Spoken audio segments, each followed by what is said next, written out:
Every matter, every material, everything which we can touch, perceive with our senses is all the matter, is all the essence. And we, the one who should take priority on that, we must use everything around us according to our personal choices, and that will define who you are. So these questions, who am I, where I'm to go after this life, what is to happen after death, are these questions which people should not get bothered about, should not spend their time with. Otherwise, that really snatches a very time of life which people should be using it for a personal enjoyment. Suppose I'm going to perform, you can say, on the stage, and there is the end result in my mind. I mean, I would say that I have to give a fantastic performance.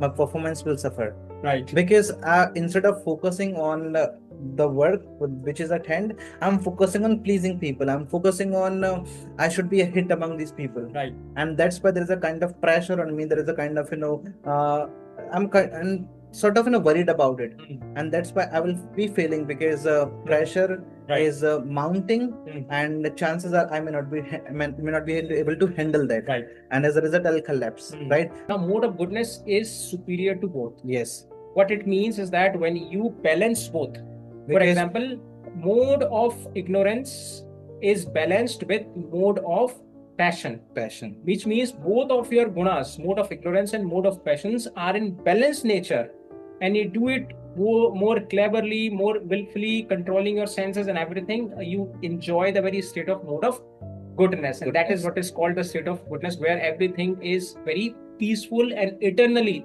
ecstatic for you. If you truly believe in the creation of God, and if you truly believe in God, then you must bear one thing in mind, that we should not be violent towards anybody. We should not be using any foul or abusive language for anybody, and we should not be thinking ill or wishing ill of anybody, because somewhere, Lord himself says that I'm living in all the bodies. I'm living in all the bodies. If you are abusing somebody, you are abusing Obviously. me. And if you're hitting somebody, you are hitting me. And if you're hurling abuses, Right. And on somebody, you are actually doing that to me. So if you really want to experience the true presence of the Almighty, and if you really want to be one with the God, then I would say that you have to practice these things in your life, and you would see some remarkable change.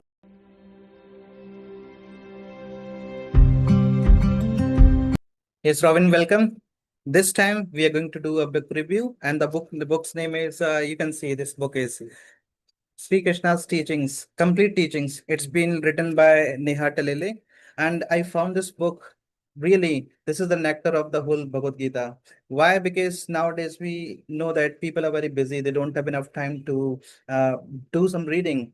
And when it comes to reading something, some scriptures, people find it difficult to make time for such kind of scriptures. So this book comes in handy when it comes to giving a quick read to the scriptures like Bhagavad Gita. I think this is very much important in today's day and age, because the kind of problems people are struggling with these days is this Bhagavad Gita contains all the answers to all those problems, or all those questions people are willing to ask, and the kind of problems they want to be resolved, right? So that's why I thought that why should not we uh, do the book review of this book, because it is really very nice book, and it's not it contains, I think, 120 odd pages, and people can finish this book in a fortnight, I would say. And this is going to resolve all the problems which they are dealing with, or they're struggling with. So before we dive into the conversation, uh, let's let the people know a bit about the book, and how they can find this book very easy and very helpful, especially for their problems. So to start with, this book contains almost 50 chapters. Okay. And it's been divided into two parts. First part deals with the Bhagavad Gita, and the other part, I mean the later part, deals with the Uddhav Gita. When Lord Krishna was the you know that their family was going to come to an end. I mean, the whole clan, the Yadavas clan, then it was coming to an end. Then he gave some teachings and some important instructions to his friend and his brother, Uddhav. So this came to be known as Uddhav Gita, right? So we'll be discussing about all these things.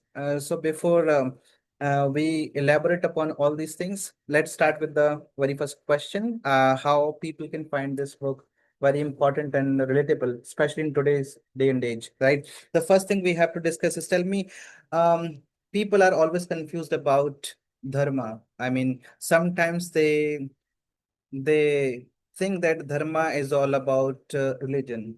I think religion and dharma both are different. I mean, we're not talking about Hindus and Muslims and Christians. We're talking about the duties, right? So in this book, it's been clearly defined. तो उसी के हिसाब से we are gonna do this, right? So the first question, I've written down those important points which are needed to be discussed, especially when it comes to talking about this book and how this can be handy, very handy for people. So the first thing we have to discuss is dharma today, especially how does do you do means how do you define duty according to this book, especially to the people who are somewhere dithering about this particular terminology called dharma, or this particular word dharma according to this book. Okay, let's understand this um, with a root word, since we are talking about dharma, and we also want to make a clear distinction between dharma and religion. But before I make this distinction, I think the time has come where we need to combine both religion and dharma. And this is the only way, according to me, which could really bring entire globe united, right? Yes. Because the Western concept goes along with this religion, and Eastern concept, and that too Indian particular, goes with this dharma. Dharma is something which deals with the Latin word dhr, and its English meaning is to uphold. To uphold, yes. Right. So when we say dharma, we actually indicate that duty to uphold something. Now, what is this something here in this context, which is a part of discussion? Here, something means to be upholding values. Yes. And that values incorporates which makes humanity. For example, honesty is one among those timeless Values, yes. Integrity and not to be deceitful. These all are timeless values, Yeah. right? So no matter what we live in any era, these values would remain be a timeless values. There should not be any compromise on that. And that's what dharma is all about. So when we try to understand duty in the context of dharma, Yes. it means that we are supposed to deal with this material world that involves our life from childhood to the age of death, to be doing things following the principles, the timeless values of dharma. So, for example, if I work in a company and I'm married, then I have to perform my duties following the essence of dharmas, which means I should not be doing anything which goes against the value of dharma. And what it means by going against the values means I should not be dishonest. I should not be deceitful to people. I should not be lying. However, lying has been understood in a different context that we will talk in some other videos. Otherwise, this video will go a little bit roundabout on the topic. Yes. So this is what dharma is all about, and duty, that is what has to be associated with dharma. So this is how we can understand. Yes. And the next point comes that how can people do their duties or uphold the dharma without being attached to the fruits of that dharma? Because everybody who does something, they have somewhere, they are always thinking of the result they will be getting once they have performed the duty. But the fruit that we will be having or enjoying is not going to be the kind we are expecting, because it is not in our hands. It can be, it can either be successful in that particular task which you have undertaken, or you can also suffer failure. So it is all about the intention with which you perform that duty of yours. But there is always some kind of attachment, right? So tell me, how can a person, especially in this day and age, and we are talking about all these things, keeping the context of the book, right, and the Bhagavad Gita, because this is the aspect actually of the Bhagavad Gita, because people find it difficult to go through all those 720 shlokas, and they find the book is very voluminous type, Yeah. and so they are looking for some quick readings, and where this book comes in handy. So tell me, how can people perform their duties, the dharma, without attaching with all those fruits and all those all those things which they are expecting to be getting? See, I think sometimes we need to observe ourselves and our life, our day-to-day life. And once we do it astutely, we find that we are somewhere bound to a certain rule, which is a social rule or social Yeah. norm, that if you perform something or if you work, then there has to be some result of it. Yes. And our focus then gets concentrated on the result than Yes. the work itself. Yes. Now comes a situation where we become more concerned and worried about the result Yes. than how we are actually performing, especially the task at hand.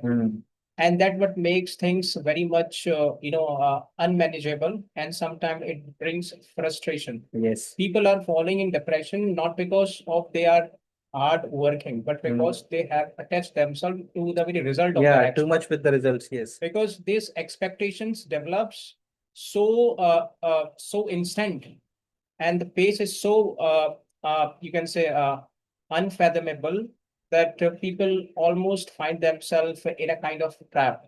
Yeah. And this makes double impactful in a negative sense when people start comparing themselves with the performance of others. Now, since we are human and we are blessed with our unique identity, and that identity is driven by our logic, our rationality, right? This is our innate feature. Now we have to do something with that. Yes. So Bhagavad Gita suggests and commands, I would rather use the word commands. It commands that it's okay to be passionate about your result, but you should be very thoughtful when you do that. Yes. It clearly says that we all are here for work, right? And there is no life without work. For example, our bodies are consistently working. Yeah. These eyes are blinking, right? Yeah. Everything is happening on its own. On its own. Yeah. And there is no life without work. For example, the sun is also revolving. Earth Yeah. and all the planets are also revolving. So they are also performing certain things Yeah. which have been assigned to them, right? Yes. And they are doing it, considering it their work. Yes. So if you do it for the sake of doing, then you somewhere release yourself from this very identity, or from this very madness of attachment. There is a philosopher named Descartes. He very interestingly uses the word das, thing, and sich, which means things in itself, which means we need to be uh, the way we are. We don't need to do anything else, right? In the same way or in the same fashion, we have to apply this rule to our working. We need to work uh, our task only for the sake of doing. Yes. Now, there comes a, a curiosity or a question, especially by many, enthusiast people.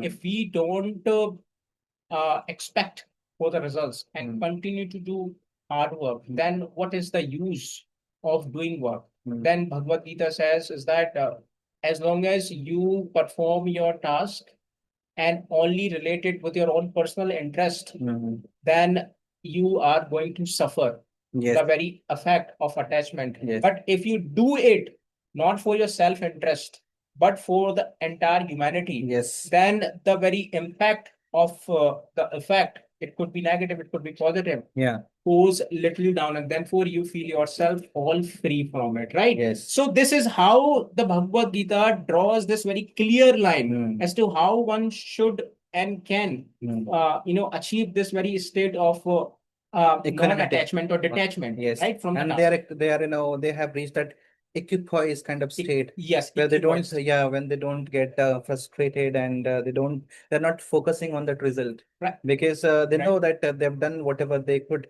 and Absolutely. now rest is I think, we should be living everything, and after we have done everything we could. I'm not saying that we should be relaxing and kicking back. No, we should be doing a level best, and then we should be leaving everything in God's safe hands. Right. Because we know that if you have really done something with good intentions, I think the good will come.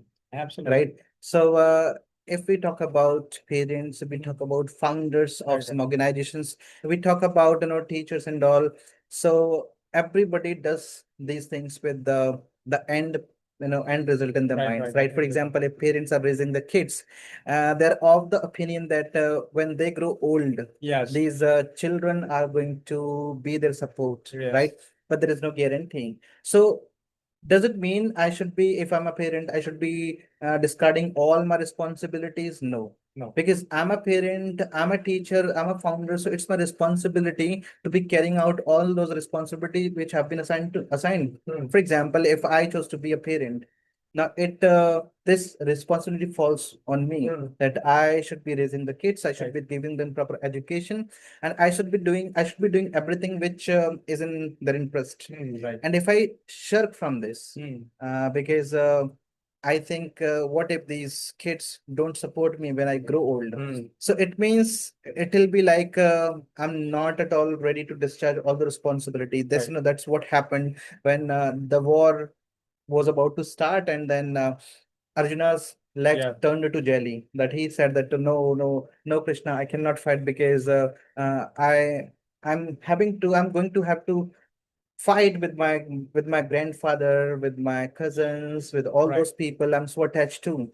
Hmm. So then Lord Krishna starts singing, this is known as the song of the divine, right? Okay. Song of the Lord, Bhagavad Gita. Then he gives him this preaching, and then he realizes what the reality is. And that's why, whosoever, whatever your role is, you may be a parent, you may be a founder, you may be you may be a teacher, whosoever you are, you should always be trying to discharge your responsibilities with the with all the ability you have, or you should be trying to even go some extra mile, right, to discharge responsibilities.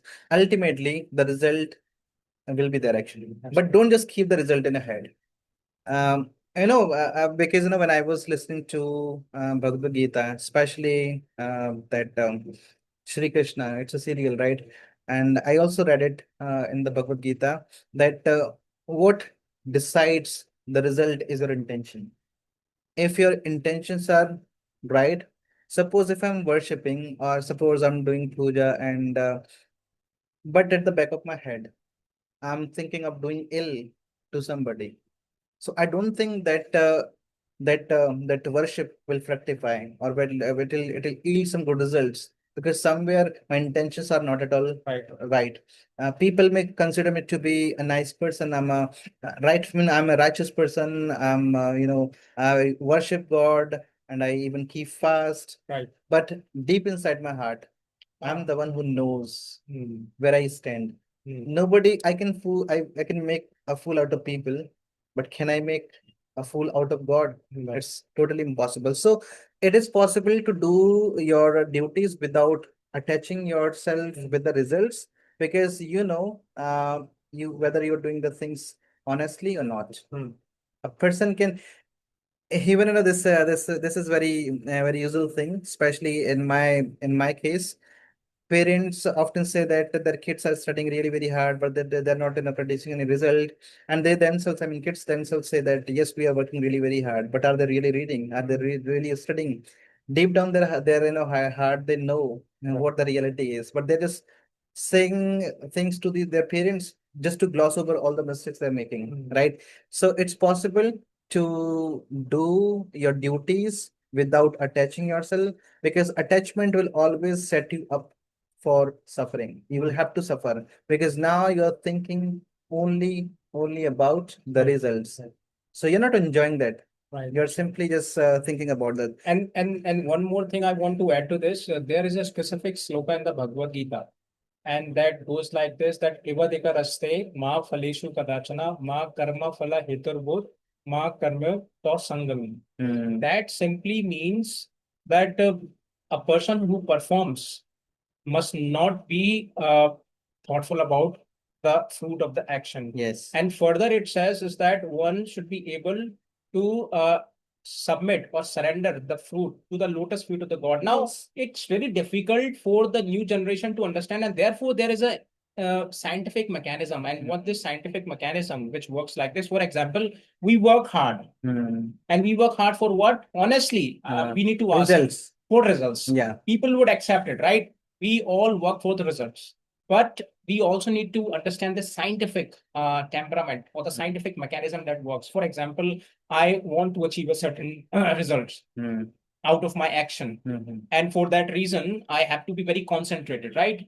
Unless I'm concentrated, there is a possibility that I might lose or I might fail, right? Yeah. Now, I'm not the one can afford this very division in my concentration, right? And when the concentration divides, only when you have two objectives. For example, on the one hand, I have a work at hand, and the second is I have to be very concerned about the result of that work too. So that's how I am somewhere dividing my concentration. So I have limited energy. You have limited energy, and what I'm doing with this energy is that I'm trying to divide into two things. Yes. One into two persuasions or pursuits. One, the work itself, and the second is action. So if you anyhow concentrate it only on the action and just be forgetful about the fruit, which dharmic people say or religious people say to surrender it to the lotus feet to the God, considering it in that way, you are going to get 100% results. So you might have seen people who are very animated by their attitude and very much charismatic. You will find that these people don't care about the results. Yes. They only care about what? They only care about Are they really honest with performance. themselves? Yeah. Are they really honest with themselves? This Yes. is what they concentrate Yes. on. Or they are always enjoying the very concept of work. Yes. So if you enjoy the concept of work, as long as you are in the work and you enjoy that, it means you are doing your 100% and you just be free about the results. Suppose I'm going to perform, you can say, on the stage, and there is the end result in my mind. I mean, I would say that I have to give a fantastic performance.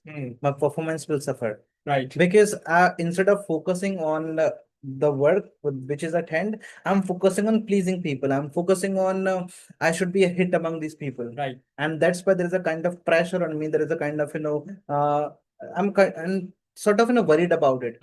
And that's why I will be failing because pressure is mounting, and the chances are I may not be may not be able to handle that. Right. And as a result, I'll collapse. Right. So I think we should be surrendering everything in the lotus feet of God. Right. And then if He has created this universe, why will He not be able to see your efforts? He will definitely be. You may forget, but He will not forget. Right. Right. Next thing we have to discuss is keeping this book and all the teachings of the Bhagavad Gita given into this book.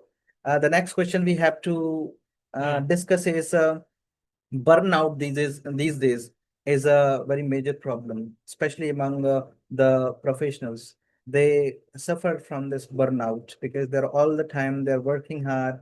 They're even uh, working to finish the projects, and they're going to deliver more and more projects. This is what's happening, and they don't really give their minds any kind of they don't keep their minds at peace. They're not giving themselves any moment where they can sit and can reflect and can have some relax, you can say some rest. As a result, they are mentally and physically tired. I mean, mental fatigue is there and physical fatigue is also there. So this is what we're gonna discuss. Tell me, work without burnout is called karma yoga, right? You know that this is the land of karma. And if you think that if you just renounce this world, you will be free from your duties, your karmas, that this is just uh, the figment of your imagination, because nobody is free from karma.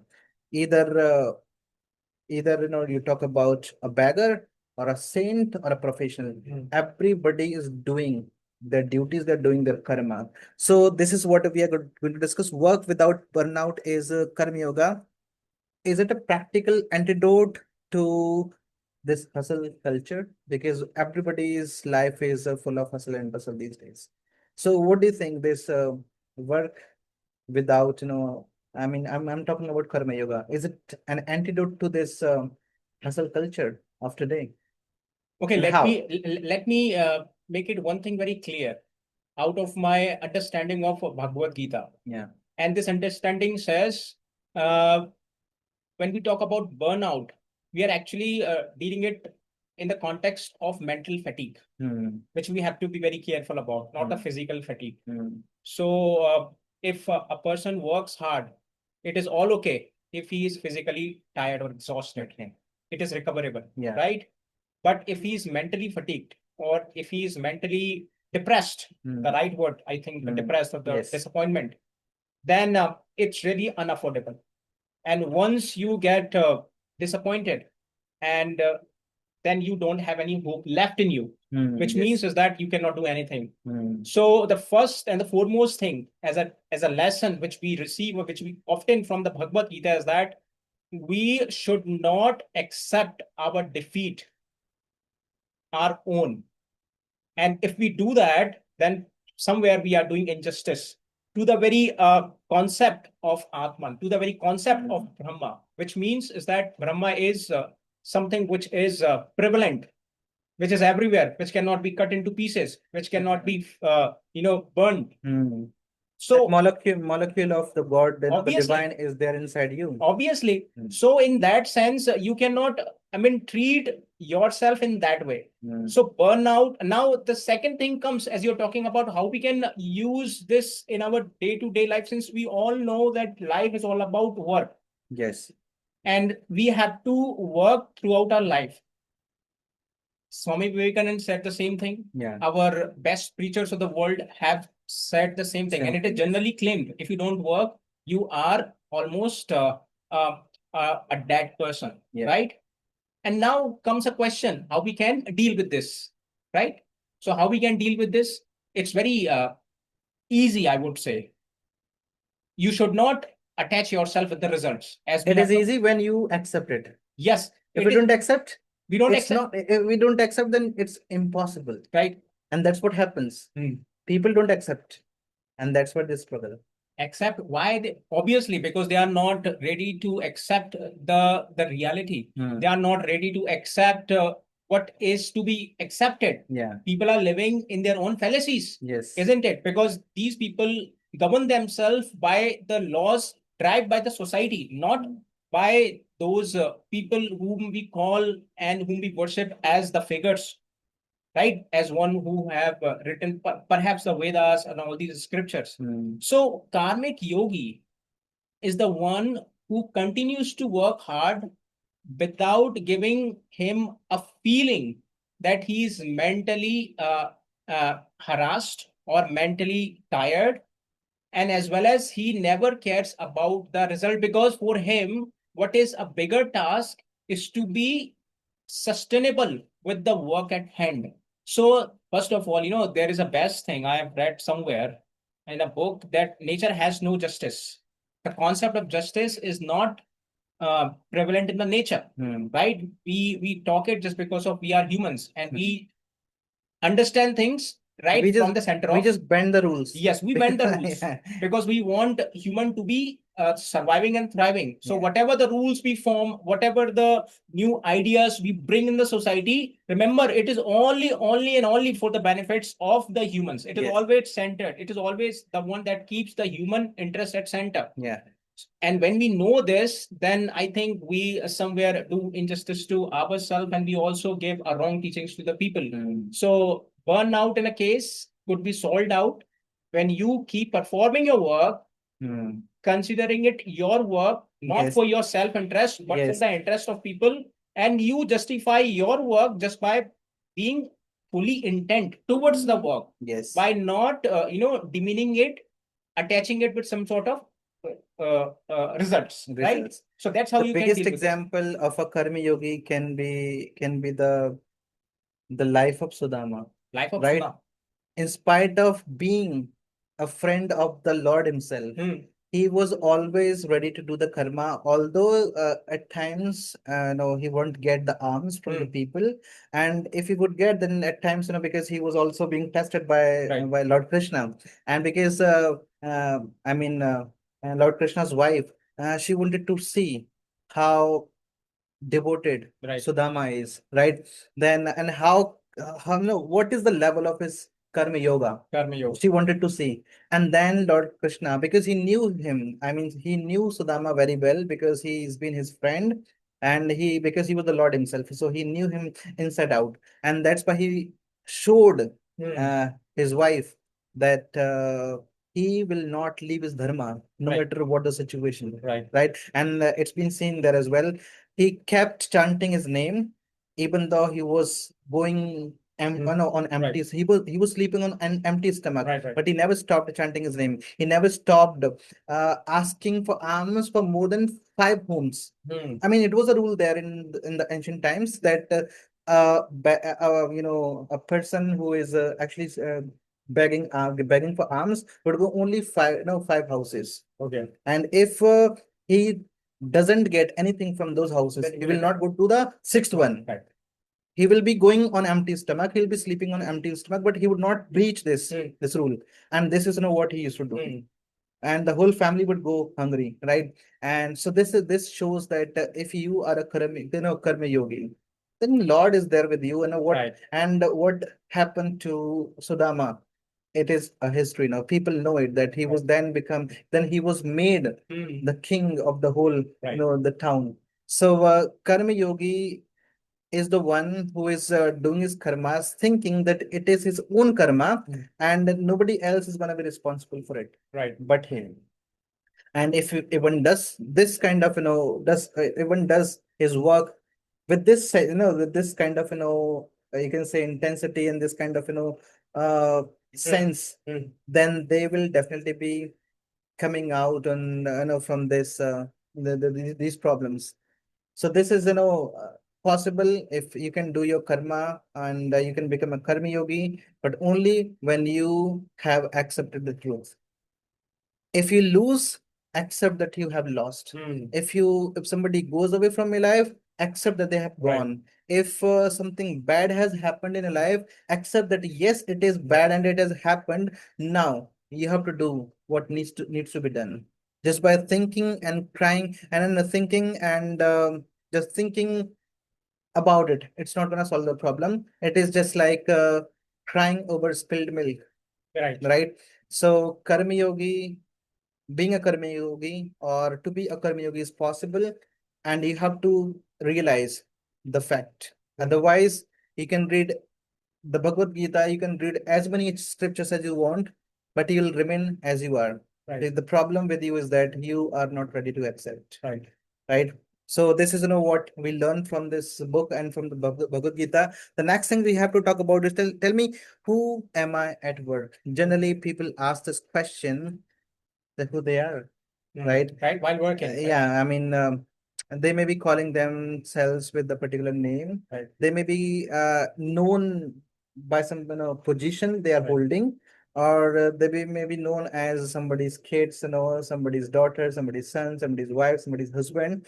So what the reality is, who am I at work, right? And the next thing is there is one yoga, that is Janana yoga, right? It's Yeah. been there in it's been given in Bhagavad Gita. So for non-monastics, because generally people think that if they want to achieve salvation, if they want to uh, see the Lord, if they want to experience the presence of that the supreme personality of Godhead, then they have to renounce the world. They have to leave the whole family. They have to go to the jungles and become a mystic. You can say become a saint, become a sage. So this is what's the thing. Now tell me, this I'm talking about non-monastics, those who are not those who are householders, right? Tell me, who am I at work? Jnana yoga for non-monastics, using witness perspective in negotiating conflict and feedback. So how would you define it? Okay, this is really an interesting question, and I think this has been so much in debate for last 7 to 8 years.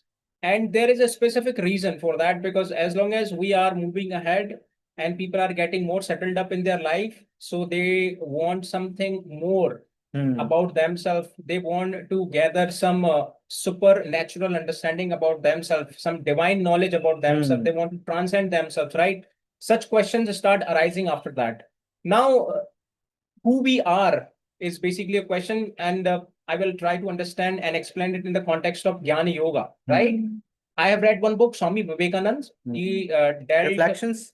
no, not reflection. It's all about Jnana Yoga. Okay. In actually, that was inspired by so, Swami Sankaracharya. Okay. First, Then I must go for it. I think. yes, and that book is really nice. I recommend to all the viewers to go and get this book.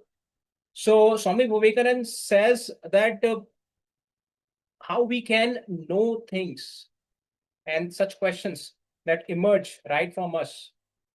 That first of all, you have to attempt to know all these things. Without attempting and you accept things is not going to work for you, right? If you ever ask this question of yourself that who am I, it means you are now going to embark on the journey of self-realization and self-discovery. Obviously, Right? self discovery starts from the very question, Yeah. who am I? Otherwise, you will keep trapped, you will remain trapped in this world and in this materialistic world. Right, If you right. don't question yourself like this. But unfortunately, there are certain Western philosophers, and these philosophers have really manipulated things a lot. For example, some German philosophers say that it is existence that precedes the essence, which means we can have these questions, but these questions don't have any meaning in life, because these questions comes only after you exist. It means if you are not in an existing form, there is no such question. And they try to prove this. So they give much importance to existence. Existence means questions, and no existence means no questions. question. And since people may have different questions, some other philosophers also support this, and some people go to that extent and say that existence takes priority over essence, which means is that his philosopher, I mean, the philosopher's name is Sartre. He's a German philosopher. He says existence takes priority over essence. Essence is something which is in our surroundings. Every matter, every material, everything which we can touch, perceive with our senses is all the matter, is all the essence. And we, the one who should take priority on that, we must use everything around us according to our personal choices. And that will define who you are. So these questions, who am I, where I'm to go after this life, what is to happen after that, are these questions which people should not get bothered about, should not spend their time with. Otherwise, that really snatches a very time of life which people should be using it for a personal enjoyment. And this is where, I think many people, especially the youth, uh, fall in this trap and consider them right. Swami Vivekanand deals it with rightly and says that if you really want to know something, then you process your journey systematically. And after you process that, you have to go through each and every experiences of your life. And then you would be in a state to decide whether the question is relevant or not. You cannot say the question is relevant or irrelevant right from the beginning. Yeah. So you have to first initiate your journey in the very same pursuit, and then you should decide. And one who does that, he promises to everyone.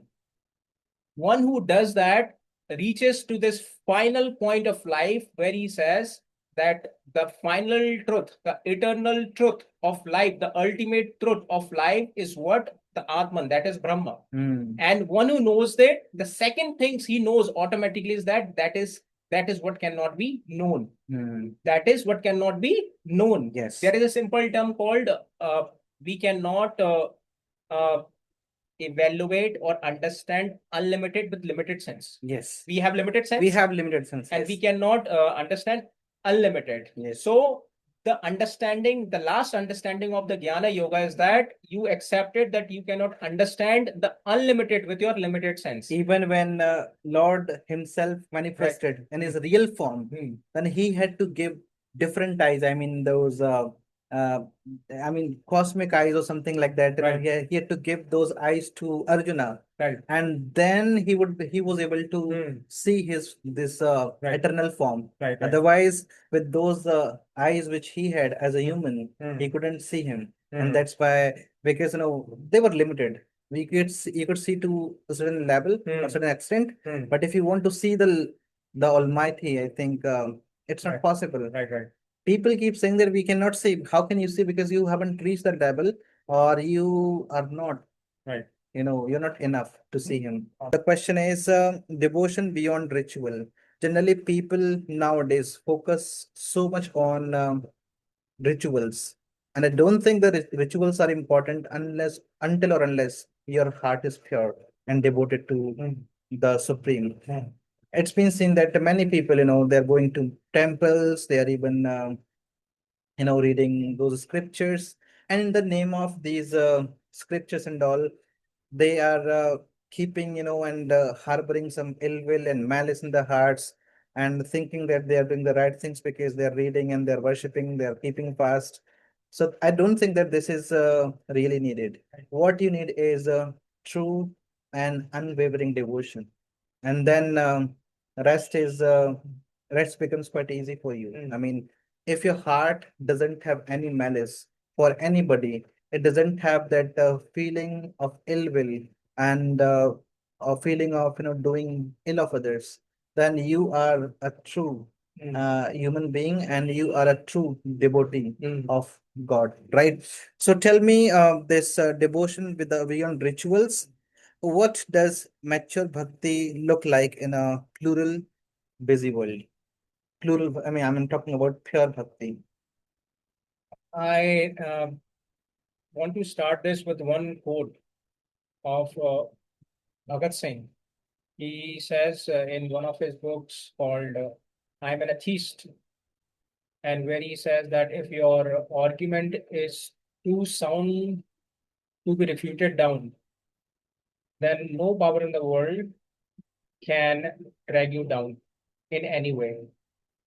So I understand this very quote in my own way because I always try to do the experimental work on every quote of these successful people, of these really worth admiring people.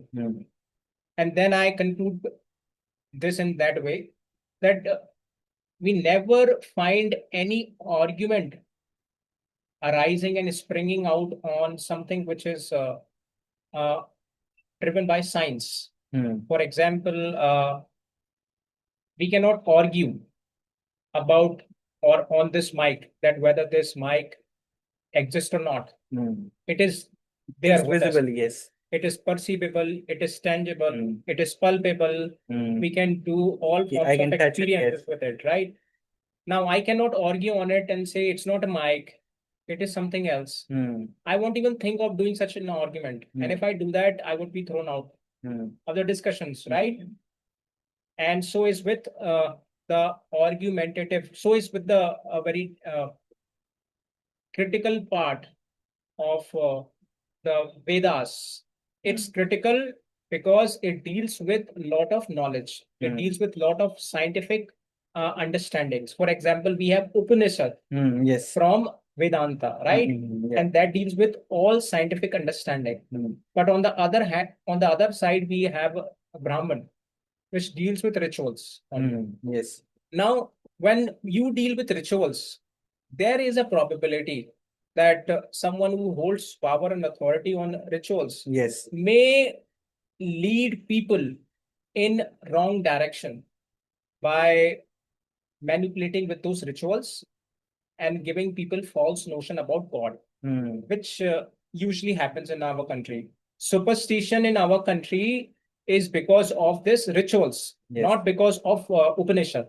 You won't find people being mad and people talking and arguing on the context or on the part of Vedas. No, people would accept it. People would try to experimentally observe it, but people will do all possible things, and finally they will grasp it. But rituals of the Vedanta, which is basically a part of Brahman, which deals with this, superstitious activities. So the question you asked, I mean, devotion. I mean, ritual less devotion. Yes. Which means Ritual versus devotion. Yes. Devotion, and how does a pure bhakti look like in this busy world? Yes, pure. I'll also give the example of pure bhakti, but before I want to conclude my previous part, uh, we know that yes, rituals are the part of Hindus' identity, right? We are identified with the rituals, but since it has been abused, so it's really difficult to go and build a trust on that, right? So it's better to adopt this very Upanishad part. Understand the God from the books of Upanishads. What these preachers and these well elevated saints, have to say something. We have to listen to these people, right? And in this way, we can solve it out. But does it mean that we cannot be bhakta or a devotee? Yeah. Now, it's not, I think it's not something which we should accept it, right? We all can be devotee. In fact, we have a living example of Premananda Maharaj of Mathura. And he is purely an epitome of bhakti. Yes. Right? He is a pure devotee. But does it mean that he doesn't have knowledge about Upanishad? No, he has every possible knowledge, but he chose the bhakti mark. Yes. To understand, to perceive, to experience God, right? It's your choice, which basically you want. But it has been said, and it is generally claimed that people who follow the path of rituals often get stuck with this ritual activities and rarely could reach to that very point where he is supposed to do. But person who is intentful, as we talked about the play of intention, the mensriya, if he is truly an honest person and he wants to use the rituals in the way it should be used, then in that case he could be a perfect bhakta or a devotee. So in that way, we can really explain and make a little distinction between rituals leading God perception or your understanding, your gyan leading God perception. It's all your choice. Yes, right. I am reminded of the life of my guru, and because he's been so much into all these things, like he comes from a Brahmin family. He is a Brahmin, and he was very much close to all these scriptures. His father was in a some government department, and his mother was a house manager, and there was the environment of devotion and all. So from the very beginning, he wanted to see God. I mean, scriptures claim that there are certain ways. If you follow those paths, you will certainly be reaching God. So he said, if they claim, then I want to experience it, right? And then he is among all those richest people of the world, and he left all those things behind.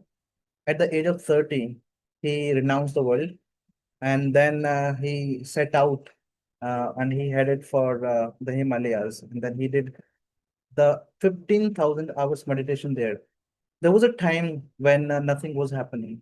Then he said to himself, either I will see the God or die. I don't have any choice apart from these two. Either I will see the God or I'll die. And I don't have any other choice in my life. And then he devoted himself completely for 24 by 7. Only one thing was there on his mind, that was the baby, right? And at last the goddess had to manifest in front of him. And this shows that if you are truly devoted to whatever it is, whether it's your career, your profession, your devotion towards God, it will ultimately come to fruition, but provided how devoted you are, right? And this is what we are discussing right now. Rituals don't really matter a lot. What matters is if we don't have that heart. I mean, if I want the goddess and the god to be seated in my heart, that has to be purified first. How can you seat your God on, in your heart, if it is not pure. Can you ever imagine that I would be sitting means my Almighty in a place which is not at all purified?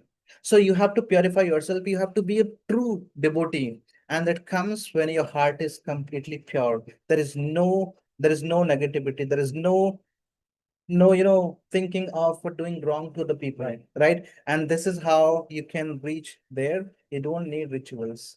Yes, I mean, over rituals don't require, don't need them. For example, if you are a devotee and you don't know the way, you're simply devoting yourself to your Almighty, then I don't think that God will think. If he does the worship in this and that way, only then I will appear. Then I think he will have appeared in front of everybody who are doing so many rituals. Why doesn't it, manifest himself before all those people? Because somewhere they are showing off, I know, all these rituals and all, but their heart is not at all devoted. Right. And this is why devotion is more important than rituals. This is what's been clearly said by God. I mean, Lord Krishna. He says that you might have read this story and you might have seen as well that when Sudama was going hungry. There was nothing to eat. So he found one grain of rice, right, in the pot. And then he said that, okay, it is enough for me. And then he offered half the grain, yes, in the lotus feet of Lord Krishna. And God was satisfied with that. See, half of the grain, and he was satisfied. This shows that only if you are offering him even the slightest and the smallest of the things in his lotus feet, that is enough. And if you may be coming from some affluent family, you may have born in a family which is a Brahmanas, doesn't matter. If you don't have that devotion, you cannot reach there. And that's why you might have observed in your life that all those people which were considered to be fool and which were considered to be the innocent people, God manifested himself in front of them. That Raidas, you must have heard his name. And he used to be, because he comes from a family of, we can say, down, I think, from downtrodden. He was from family was downtrodden, I think. And then he was an outcast, I would say. He was not allowed to go to the temple. And that's why he sat at the banks of river Ganga. And then he had a pot with him. Then he said that if manchanga to kathate mein Ganga, this is what he said. Goddess Ganga manifested in front of him. And those who were worshipping there in the temples, they had never seen the goddess. That shows that if your heart is pure and if you are truly devoted to the Almighty, you don't need rituals, right? And the next thing which we have to discuss is, now we are going to talk about three gunas. That is passion, ignorance, and one more is there. Mode of ignorance, mode Mode of of passion, passion, yes. and mode of goodness. Goodness. So these three gunas we are talking about. So tell me these three gunas in your calendar, right? That identifying those rajasic over commitment and tamasic drift, designing for sattva. So how can you go from this tamasic to that rajasic and then to tell me about these gunas, what they are, what these gunas are, and how can you reach the highest one? Okay, when I was reading Sankhya philosophy, Sankhya Yoga. yes, Sankhya Yoga and Sankhya philosophy, by sage Kapila. So he elaborately discussed about these three gunas in his Sankhya philosophy. And according to him, according to many philosophers, Indian philosophers, uh, this prakriti, this nature, is embedded with these three gunas, right? And it is basically called jad, which means devoid of consciousness. Consciousness, yes. Now, and purusha and prakriti, both are that which combinedly put things into effect, right? So these three gunas are basically prevalent in each of us. In each of us, yes. And it is basically the part of the entire Prakriti. Yes. This Prithvi, this earth, right? So we cannot say that we are devoid of A particular guna. yeah, particular. We are being driven either by mode of goodness or mode of passion Or mode ignorance. of ignorance. But mostly it is seen and observed that people have some more effect of one particular good. Yes. Right? One So guna not- may be dominant in that. Yes. One particular guna is dominant, is seen as a very dominant one in one's personality. And that's where the problems starts arising. So even you are living with this mode of passion, and this mode of passion is very dominating in you, then you will be aspiring for a lot of things in More your and life, more, yes. which means you would not be easily satisfied. So whatever you have for you won't matter a lot, because then you will desire for your next goal. So people of this mentality, people of this particular guna, who have this in a very profuse amount, then mostly people are not settled. And these people are those who are very restless by nature, because they don't find peace anywhere. And obviously they don't find peace because they are always in a hedonic treadmill. They're hedonistic. Yeah, hedonistic or hedonic treadmill. Okay. They keep walking on it, right? They always want something new to be experienced. They want enjoy. They want wealth. They want fame. There are people like this. On the other side, we have a mode of ignorance. Ignorance people are by nature lethargic, lazy, or we can identify mode of goodness with a personality trait which loves to be remaining in the same position, in the same state of life. There are many people who doesn't want growth in their life, and they are quite happy with that. For example, in the name of Bhagavad Gita, many people uh, really adopted some wrongful practices in their life. For example, the very particular word of renunciation is basically suggested and recommended for people to come and practice it. But people who are not able to renunciate, for example, have you ever seen a beggar is claiming to be the one who has renunciated things? No. I think it doesn't, because a beggars cannot be the one uh, who wants to renunciate, or who claims that he is the one who has renunciated the world. So for this, you have to be rich. You have to be worthy. For example, Gautam Buddha comes from which clan? He comes from Kshatriya clan. Moreover, he was a king. Shakya. Yeah. So he was a king. A, he was from a very affluent family. Yes. Right. So if people like him comes and then claims such kind of idea and ideals, then it words of following. It becomes worth of following for people, right? So in that case, we understand mode of ignorance. People love to be in a same state of mind, in same state of positions.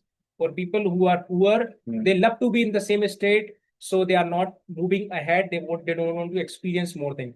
One more guna, which is mode of goodness. Now, mode of goodness is superior to both. Yes. What it means is that when you balance both, for Because- example, mode of ignorance is balanced with mode of passion, which means both of your gunas, mode of ignorance and mode of passions, are in balanced nature, and you do it more cleverly, more willfully, controlling your senses and everything. You enjoy the very state of mode of goodness, and that is what is called the state of goodness, where everything is very peaceful and eternally ecstatic for you. Yeah. I mean, when you are practicing this guna, I mean, that mode of goodness, then you are helping other people advance in their life's journey, and you're not hurting anybody. Right. You're not doing thinking ill of others. You're not doing ill of others. And this is how you balance all these things. And you are doing good to the society and you are inspiring others, and you are helping others to be of use to other people. Right. So the next thing which we have to discuss is now we are talking about another this mind. It is really very powerful, right? It can be a friend, it can be a foe, or it can be a saboteur as well. Depends on how you use it. Because God has given us enormous power. It is all up to us how we use it and how we put it into use.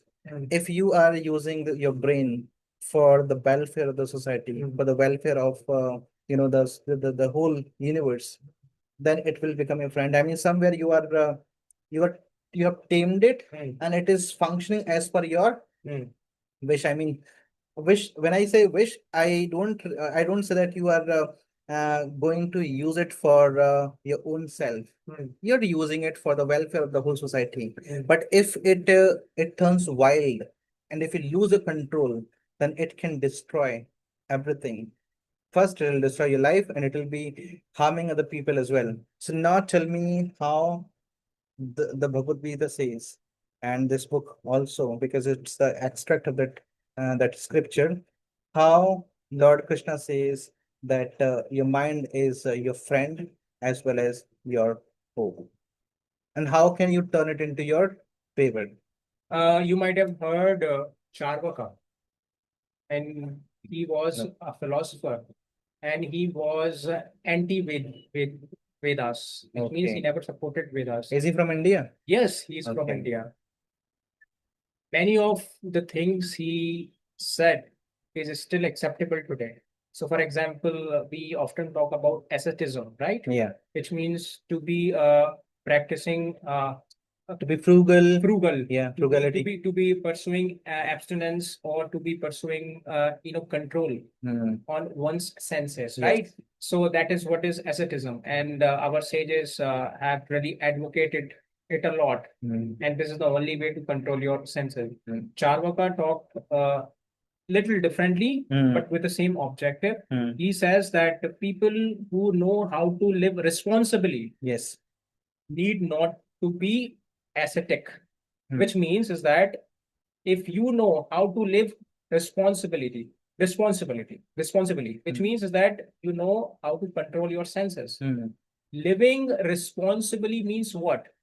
To control your senses, right? Or you can rather say to control or to balance your mode of ignorance with mode of passion. Passion, yes. And in this way, you can control everything. So ultimately, the last thing which has to be dealt with, or the first thing which has to be dealt with, is your senses. Our senses, our horses, right? Yes. And we have to rein it. We have to harness it for our personal elevation from this conscious state to the The higher next. conscious Yes. state, the transcendental conscious state, right?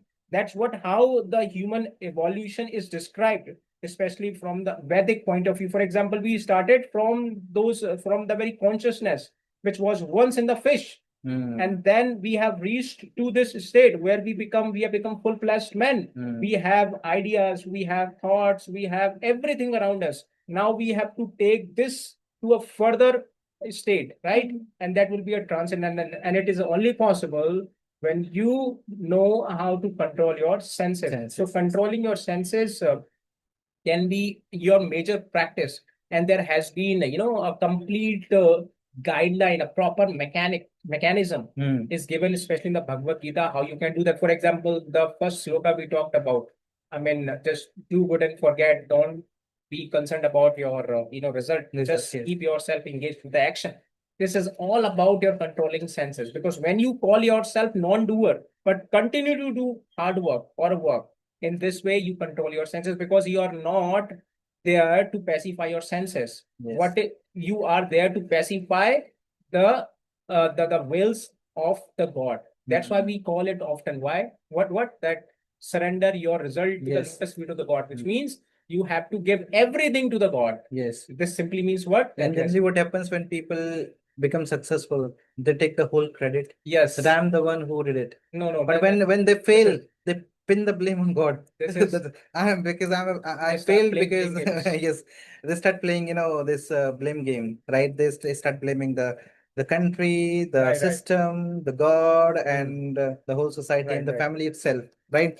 The next thing we have to discuss is, tell me what generally what happens when a person who renounces the world is said to have you know renounce the responsibility as well. This is more what people think, that he is not able to cope up with the responsibilities. That's why he renounced the world. So this is what we're going to discuss is the renunciation versus renunciation versus responsibility. Tell me, is it quitting a job, that just to achieve that spiritual height, or you can also become, or you can also reach there just by being among the people and discharging all your responsibilities? What do you think the Bhagavad Gita says? See, I read one specific context Hmm. in the Bhagavad Gita regarding this very question, where the major question was if renunciation was the major goal or objective of Bhagavad Gita, then according to this very logic, Bhagavad Gita had never been written or would have never been written.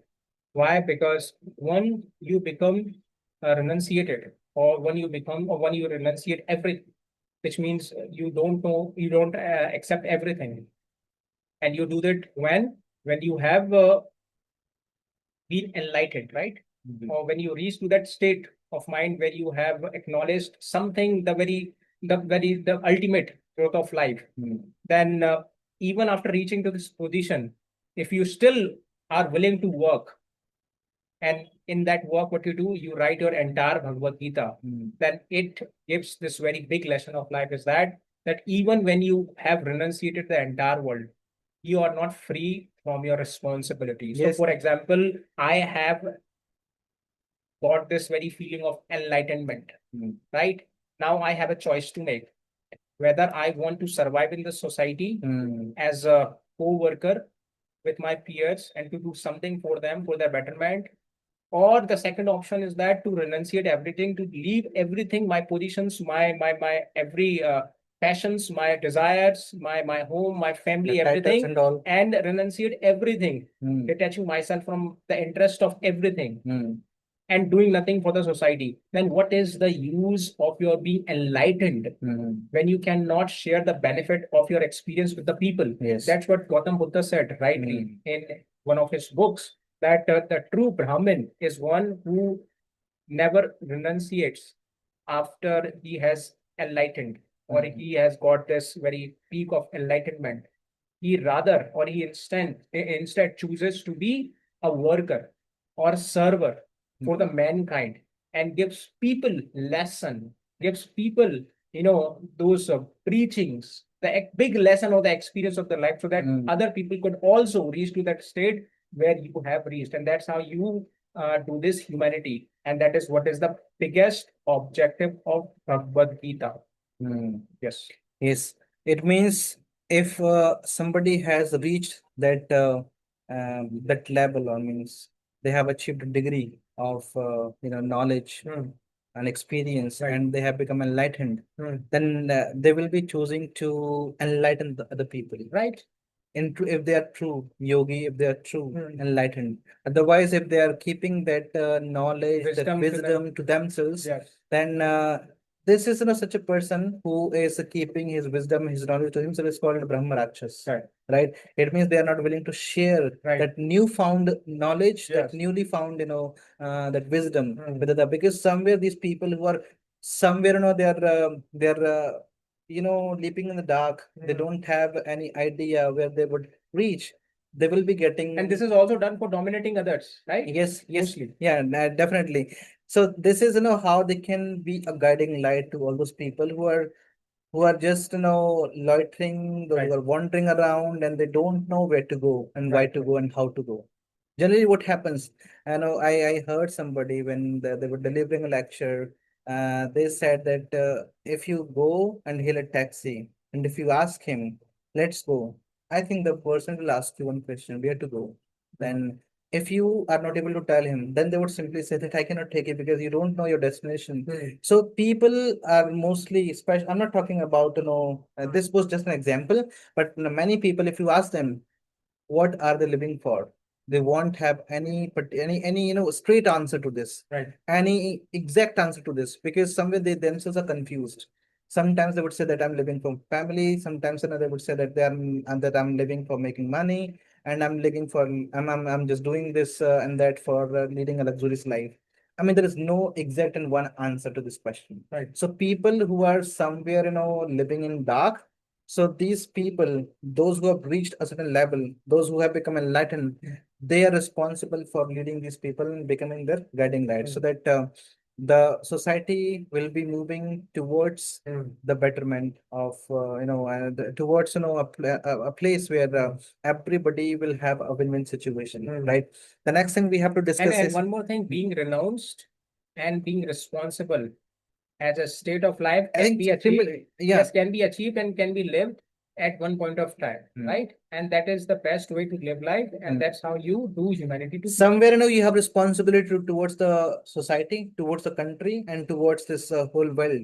If you are elevated saint, then you have the responsibility of the whole society, Right. because you are Your ambit of responsibility that, yeah, extends that because when extends, you know because you are enlightened, right? because these people are not, and you are far, far, far ahead Right. of them. Swami Vivekananda did the same thing. He Yeah, realized that he he is went to enlightened. he went to many countries, Yes. and then because he wanted to enlighten all those people, He took the responsibility of millions and millions. yes, millions people. and millions, and that's by thinking that, just by renouncing the world, we are going to have no responsibility. Right. This is just I would say this is just a misunderstanding of yours, because this is not the case actually.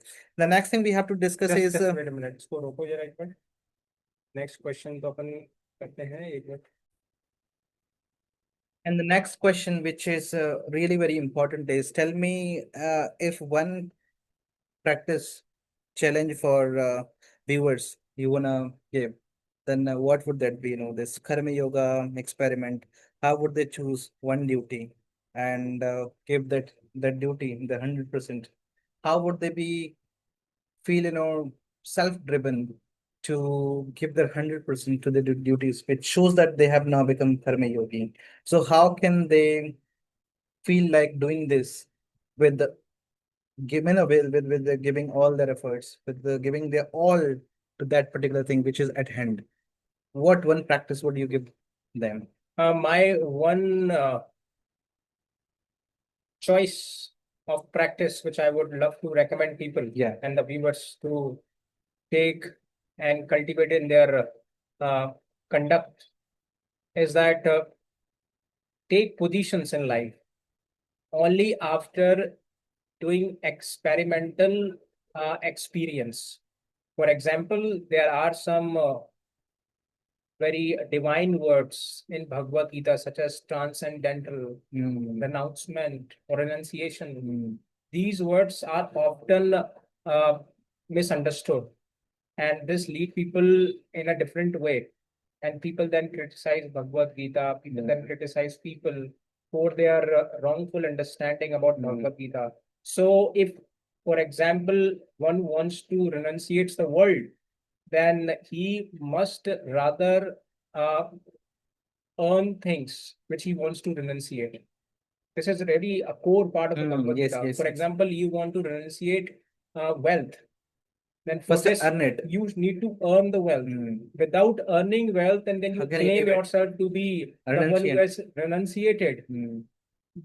I think this is just what makes people somewhere fool, and it becomes always an excuse for non-doer and for those section of people living in their mode of ignorance, living their life in the mode of ignorance, to justify their ignorance, to justify their idleness in this way, saying it that they have renunciated everything, and therefore it's not that much paramount for them to come into any form of action in their life.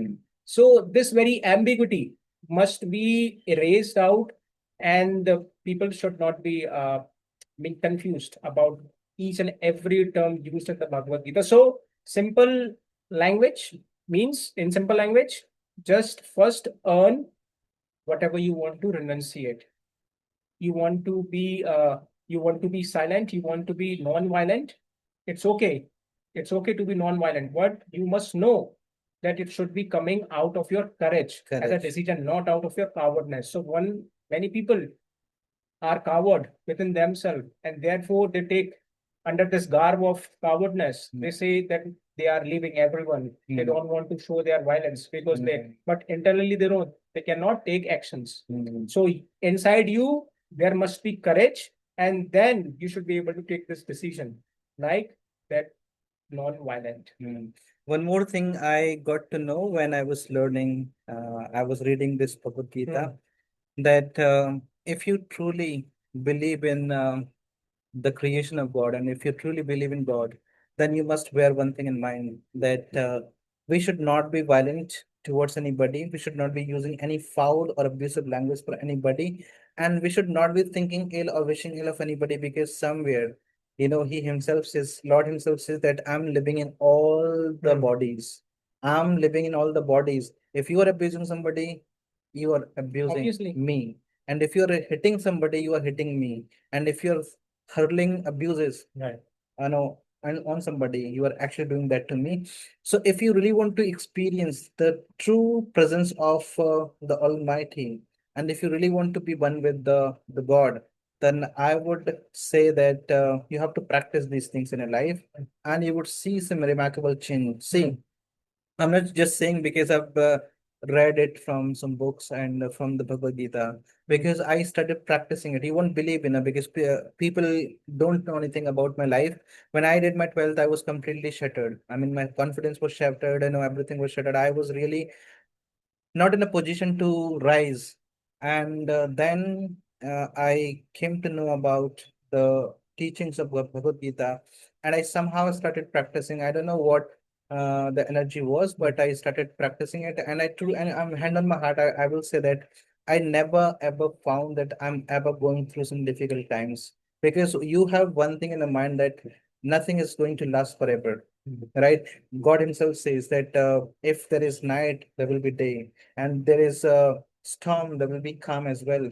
So nothing is going to be there forever. And just Impermanence is the only permanent thing in the yes, world. this is our we are living in the fool's paradise. We think that there is something permanent in this impermanent world, right? Uh, this body is not permanent, right? Earlier we were a kid, the face was different, but you can see now, as we are advancing in age, you can see some drastic changes in our body as well. What is permanent then, right? See, what you it's perceived in the previous years.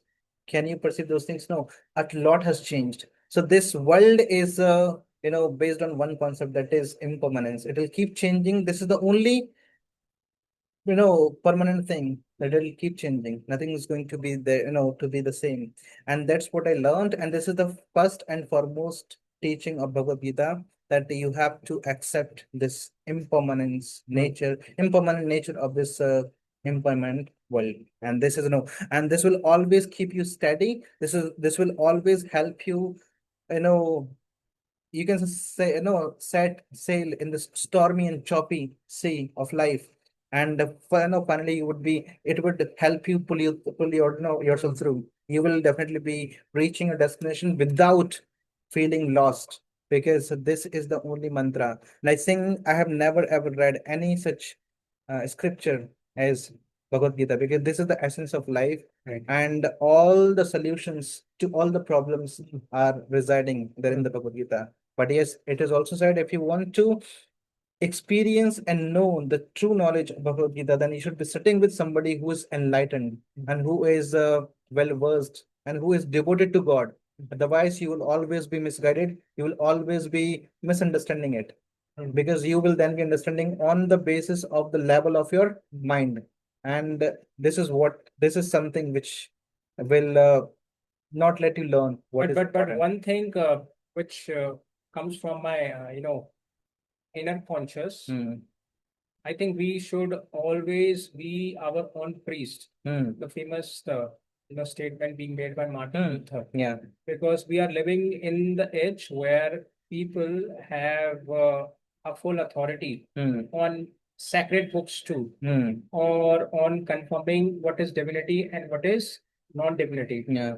And if we blindly follow people, especially in this age, we really might incur a great loss for ourselves. And I think we should be very careful about. So it's better first to read and then to listen people, because I believe, since you said rightly in your beginning, or rightly in the last part of your speech, or your sayings, Brahma exists in every Yes, personality. It yes, means we all have that infinitesimal yes. essence of Brahman, In us, in us. which means that we have power. And all we need to do is just to unfold this power. That's what I'm saying. Listen to that inner voice of yours. Don't just subdue it. Yes. If you subdue it and you listen to the chattering of your mind, then you will be misguided. Right. Right? This is what I'm saying because my guru also says. He says that you don't need a guru because true gurus are hard to find. Right. They're hard to come by. So what you have to that awaken that guru inside you because that is already there. And if you successfully awaken that guru because you truly believe in that, you have no doubt about it. Doubt will stop you from reaching your highest, Right. highest self. So this is something which we were talking about. So this is a must go for book. And I think you should be buying this book if you have very little time to read books, and you will get all those all that knowledge which you will find in the Bhagavad Gita, and try to practice it in your life, and you will certainly be able to advance in the path of in the path of spirituality, Right. and you will be advancing the journey of your life, and you will definitely become successful. You will not be losing. I'm not just talking about this Material materialistic loss. matter. Yeah, I'm talking about your Spiritual loss. spiritual loss. I'm talking about your devotion, and I'm talking about your mental health. Yeah. You will not be suffering any from any kind of mental disease because you have now overcome all Our those things. conscious must be served with bigger goal in life. Yes. And that is what is the purpose of humanity, and that is Yes. what is the purpose of human. Yeah. So with this, I'm gonna wrap this show up. And again, I would recommend you to go for this book. It's a nice book and it's worth reading. Right. With this, I'm taking a leave. I'll see you in the next video. Yeah.